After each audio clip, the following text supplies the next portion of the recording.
कारण है हमारे भारत में दहेज के लोभी जल्लाद बहुत हो चुके हैं।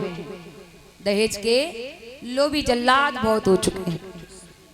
अपने बच्चों की शादी में डिमांड करते हैं मुझे इतना इतना इतना इतना इतना चाहिए।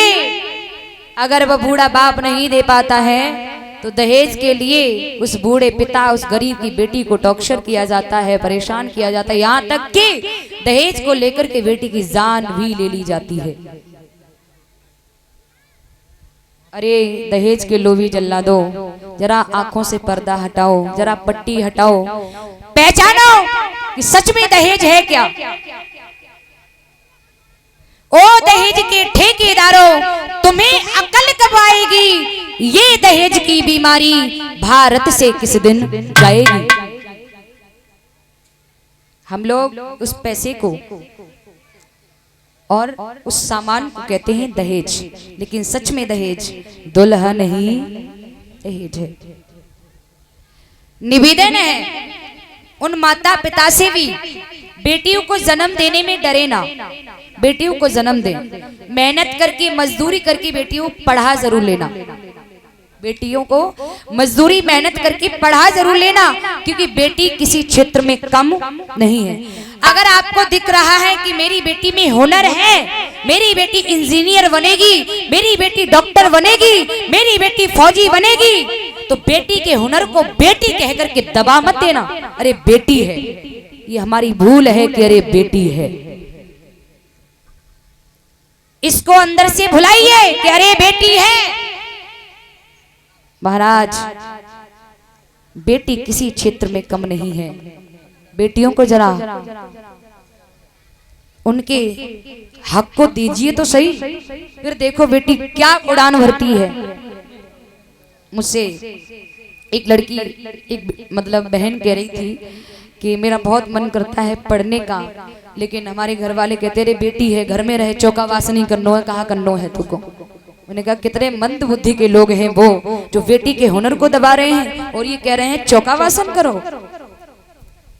इस लायक समझा तुमने बेटी को। एक बात याद रखना श्रोताओं, अगर तुमने अपनी बेटे की शादी डिमांड से की है 5 लाख सामान गाड़ी XYZ, अगर आपने अपने बेटे की शादी डिमांड से की है तो आपके घर में बहू नहीं आएगी, बहू रानी आएगी। कौन आएगी? है बहू रानी, बहू रानी आएगी। और अगर तुमने अपने बेटे की शादी, भले ही किसी गरीब की बेटी हो लेकिन शिक्षित हो, अगर तुमने शिक्षित बेटी गरीब की बेटी एक्सेप्ट कर ली तो वो आपके घर में बहू आएगी। बहू और बहू रानी में फर्क क्या है? बहू रानी आएगी वो उल्टा आपकी माँ पर ऑर्डर चलाएगी, ये बुढ़िया जरा एक कप चाय बना के दे देना जरा, ये है बहू रानी। और जो बहू होगी ना वो तुम्हारे परिवार को लेकर के चलेगी, भले ही गरीब परिवार से होगी, लेकिन वो उस फीलिंग को समझेगी, आपके माता पिता को, आपके परिवार को लेकर के चलेगी। एक बात याद रखना, अगर आपने अपने बच्चे को संस्कार दिए हैं, परीक्षित जी, अगर यज्ञपति जी, अगर आपने अपने बच्चे को संस्कार दिए हैं तो आपके बच्चे की लाइफ सुधर जाएगी। अगर आपने बच्चे को संस्कार न दे करके दहेज में कार ही ले ली तो आपके बेटे की जिंदगी छीर-छार हो जाएगी। एक बार की बात क्या हुआ कि एक दहेज का लोभी जल्लाद था, उसने शादी की अपने बेटे की। जब बेटे की शादी की तो उसने डिमांड से की, उसने एक 4 पहिया गाड़ी, कुछ पैसे डिमांड और सारा सामान, सोना चांदी काफी डिमांड से शादी की। तो एक दिन की बात, वो लड़का अपनी पत्नी को लेकर के और जा रहा था,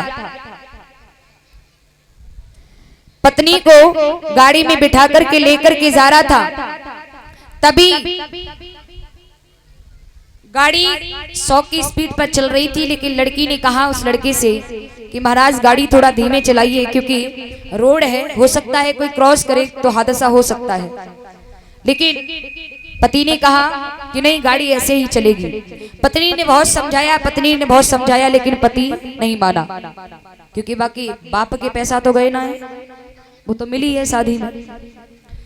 तो उसने कहा कि चलने दो गाड़ी। हुआ ऐसा कि गाड़ी तेज चल रही थी, तो सामने से रोड क्रॉस करने के लिए बेचारा एक पैरों से अपाज था, तो बेचारा क्रॉस कर रहा था, पैरों से अपाज था, और एक बहामेनी भी क्या कहते हैं, एक क्या बोलते हैं जो बगल में दबा के चलते हैं, पैसा की बोलते हैं, क्या कहते हैं, उससे बेचारा कड़र के चल रहा था। तो जैसे ही वो क्रॉस करने को हुआ, गाड़ी आई, तो पत्नी ने कहा, अरे महाराज गाड़ी रोकी। बोले क्यों? अरे सामने बेचारा। उसने गाड़ी कंट्रोल करते करते गाड़ी तो कंट्रोल कर ली, लेकिन उसने क्या किया, गाड़ी रोक करके और गाड़ी से नीचे उतरा और उस बेचारे के गाल में 2-4 थप्पड़ मार दिए। जवाब दिया, अरे कहां से आ जाते हैं भिखारी, तुम्हें ये दिखाई नहीं देता कि साहब जी की गाड़ी आ रही है? क्या कहा? साहब जी की गाड़ी आ रही है। तो जब ये बात कही तो पत्नी एकदम से निकल के आई और पत्नी कहने लगी, महाराज वो बेचारा तो तकदीर का मारा है, उसके हाथ भी खराब हैं, पैर भी खराब हैं। उसने पर्स में से 100 रुपए निकाले और उसे पकड़ा दिए पत्नी ने। पति बोला, तेरा दिमाग खराब है? अरे इन भिखारियों को तूने ही तो चढ़ा दिया है, हाथ फैला करके मेरे सामने रोज आ जाते हैं, कहीं भी गाड़ी लेकर के जाओ, गाड़ी के पास खड़े हो जाते हैं आकर के। तो पत्नी ने बड़ा सुंदर जवाब दिया, महाराज ये भिखारी है, अपने तकदीर का, नसीब का मारा हुआ है, तकदीर का मारा हुआ है, हाथ पैर भी नहीं है, तब वो भिखारी है, लेकिन वो तुमसे बड़ा भिखारी नहीं है। अरे तो तुमने तो हमारे पिता से 10 लाख कैश लिए थे, गाड़ी ली थी और टोटल सामान लिया था, तब तुमने मुझे एक्सेप्ट किया है, तुमसे बड़ा भिखारी कौन हो सकता है? तुमसे बड़ा भिखारी कौन हो सकता है? आप उसे भिखारी कह रहे हो। सच में तो यही है महाराज, सच में तो यही है। अगर एक पिता ने बेटी की शादी कर दी, और एक माँ बाप चाहते हैं कि मैं अपनी बेटी को ज्यादा से ज्यादा दूं, कोई माँ बाप नहीं चाहते कि ये बचा लूं वो बचा लूं, नहीं, हर माँ बाप चाहते हैं कि ज्यादा से ज्यादा अपनी बेटी को दूं महाराज। तो मेरा निवेदन है आप सभी से कि बेटी को किसी क्षेत्र में कम ना समझे, और उन लोगों से भी निवेदन करेंगे जिनकी आंखों पर पट्टियां बंधी हैं और जो दहेज को, सामान को या पैसे को दहेज कह रहे हैं। ये हमारी भूल है। सोच करके सोचिए, वो पैसे या वो सामान आपके बच्चे की जिंदगी को काटेगा क्या? नहीं काटेगा ना। जिंदगी तो आपकी उस होने वाली बहू के साथ कटेगी ना। तो सच में आंखें खोलिए, सच में दहेज तो वो बेटी हुआ करती है। अगर आपने अपने बच्चे की शादी डिमांड से की है तो आपसे ज्यादा लड़की के बाप की औकात है, क्योंकि उसने 5 लाख 10 लाख देकर के तुम्हारे बच्चे को खरीद लिया है, तुम्हारे बच्चे को खरीद लिया है। तुमने अपने बच्चे का विक्रय कर दिया है, तुमने अपने बच्चे को 10 लाख में 20 लाख में बेच दिया है। याद रखना। इसलिए निवेदन है, सबसे बड़ा दान होता है कन्यादान, दहेज होता है दुल्हन ही दहेज है। इसलिए निवेदन है कि दहेज प्रथा को हटाएं और बेटियों को एक्सेप्ट करें। बेटी को, माताओं से भी निवेदन है, बेटियों को बचाएं, पढ़ाएं, बेटी के हुनर को बेटी कहकर के ना दबाएं, उन्हें आगे बढ़ाएं। आप सभी से निवेदन है, क्योंकि मैं काफी जगह जा चुकी हूँ, काफी लड़कियों के मुंह से यही सुनने में आता है कि हमारे माता पिता भाई नहीं पढ़ाते, ये कहते अरे बेटी है चौकावास नहीं करना है।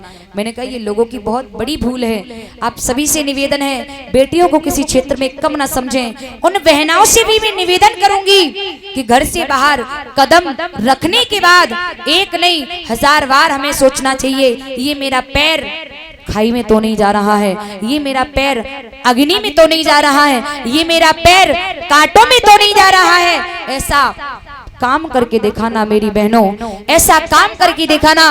तुम्हारा बूढ़ा बाप, तुम्हारा गरीब पिता 1000 की भीड़ में बैठ करके छाती ठोक करके कहे ये मेरी बेटी नहीं है, ये तो मेरा बेटा है। ऐसा काम करके दिखाना है, क्योंकि मेरी बहनाओं, आजकल हमारी बहनों के साथ में बहुत घात हो रहा है, धोखा हो रहा है।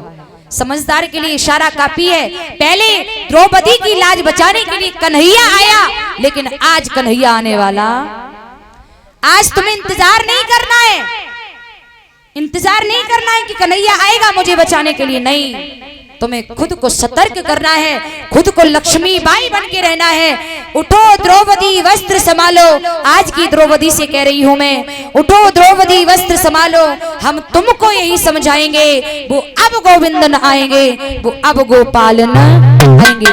इसलिए हमें आपको सतर्क रहने की जरूरत है और सतर्क होकर के, अड़ीक होकर के आगे को पैर बढ़ाएं, माँ बाप के नाम को रोशन करें। आपका बूढ़ा बाप, बूढ़ी माँ मेहनत करके, मजदूरी करके जो पैसा लेके आ रहे हैं, कितना पसीना बहा के लेके आ रहे हैं, उनके पसीना मेहनत के पैसा को यूं ही व्यर्थ मत हो जाने देना मेरी बहन, कुछ न कुछ करके जरूर दिखाना। इसलिए निवेदन है और समझदार के लिए इशारा काफी है।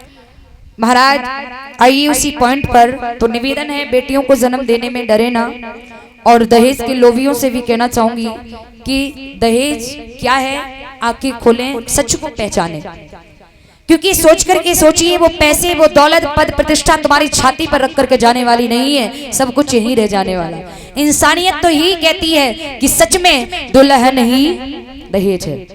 बोलिए गोविंद भगवान की।